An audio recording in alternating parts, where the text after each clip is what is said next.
He was intubated by our transport team before he arrived here and placed on a ventilator, and since he got here we've continued mechanical ventilation. He received several liters of fluid and was started on a medicine called dopamine.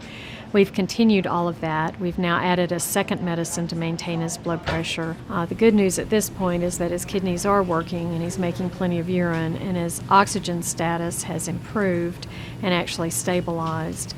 But he's extremely fragile right now. His blood pressure is very tenuous and could go down at any second. So he's a very, very sick young man. And it went from in 5 minutes, I'm laying on the couch, I feel well enough to get up and go to the shower. He had not had the TV on for 2 days. He's actually sitting there watching a baseball game. And so my fever's down. It's down, and I think I feel better. I'm gonna go take a shower. And he comes back and he's ashen colored, and he said, I can't breathe. And within 2 hours of that moment, we had to call an ambulance to come get him. We're just waiting to see how he turns out. Everybody's pretty exhausted. This started late last night. And we're just trying to get some rest and wait and see what happens.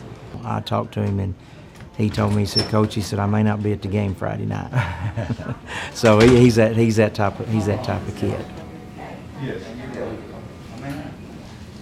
The gram stain, which is a stain that we do on the secretions, looks like it's going to be staph. The bacteria that's on there looks like a staph. What we don't know right now is whether it's a resistant staph or whether it's a sensitive staph, but he's on antibiotics to cover both. His blood pressure is way better, way better. And we're cutting back the dopamine hourly, and he's doing fine with that.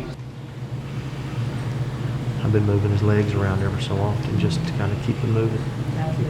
The H1N1 test is positive, so I think we kind of knew that was going to happen. The other thing is he does have a fair amount of fluid around that lung, and it looks like it's pus. Some of it looks thin enough that I think we're going to go ahead and put a chest tube in, and then we can inject some stuff in there that can help break up some of the pus and try to get it to drain. Hold on, okay? I'm great. You're just waking up. Come on. Come on. Okay. You're all right, Luke. You're okay. You're all right, Bubba. Dad's in here.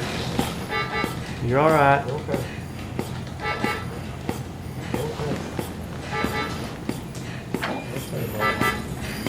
Hey, Luke. Hey, Luke. It's going to be over with in just a minute.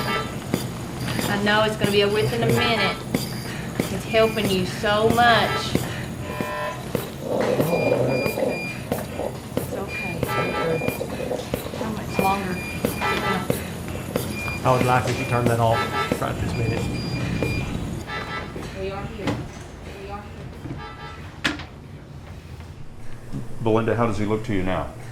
He looks really good. He's not swollen. His hair's all fixed. He'll be happy.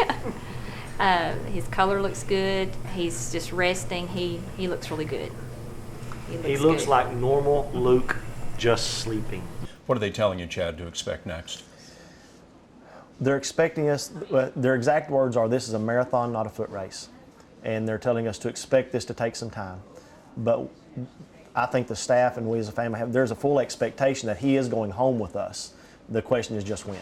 And he stuck his head in just before they put him to sleep, and he said, Luke, I just want you to know I'm here for you. I'm going to stay till you're gone. And he looked over and he said, Coach, I can't play Friday night. I can't play Friday night. Yeah. And the coach said, that's all right, boy, we got you covered, so I wasn't going to cry on TV. But, yeah, that was pretty tough. So that was the last words he said. Is, look, Coach can't play Friday night. And so, he's a fighter. He does not give up. And we're going to be okay. We're going to go home.